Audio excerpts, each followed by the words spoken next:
When we think of American prosperity, our minds often turn to the towering skyscrapers of New York, the power of steam-driven factories, or the entrepreneurial spirit that shaped a continent. But behind every dollar, every deal, and every bank lies a forgotten and deeply dark story. A story built on the strangest and harshest form of capital in history, human capital. Can we imagine that enslaved people were not just laborers? They were considered financial assets, traded, mortgaged, and securitized in financial markets. The shocking truth is that the total value of enslaved people in the American South exceeded the combined value of all factories and railroads in the North. White gold and the cursed innovation. In the late 18th century, slavery was declining as an economic force and was seen as an outdated system.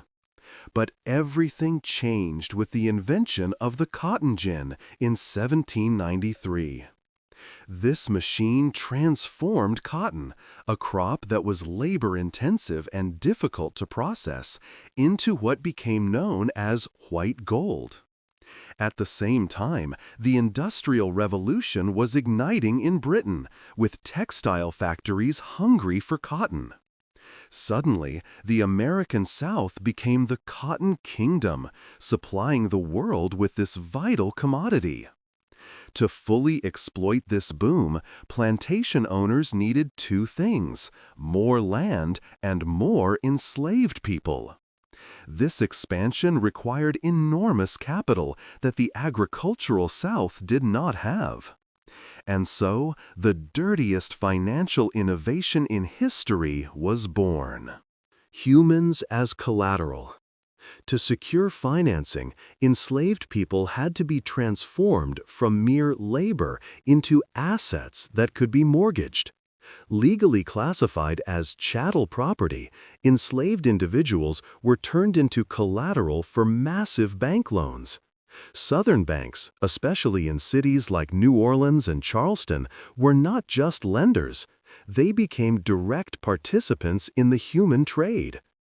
If a plantation owner defaulted on a loan, the bank would seize and auction off enslaved people as collateral. But the system soon became even more complex with the emergence of slave bonds. Wealthy plantation owners bundled debts backed by enslaved people into financial securities and sold them to investors. These bonds, collateralized by human lives, were traded in the world's most powerful financial centers, Wall Street in New York and the financial district of London. Assets worth more than the nation itself. Major banks and insurance companies in the North and Europe financed this system entirely.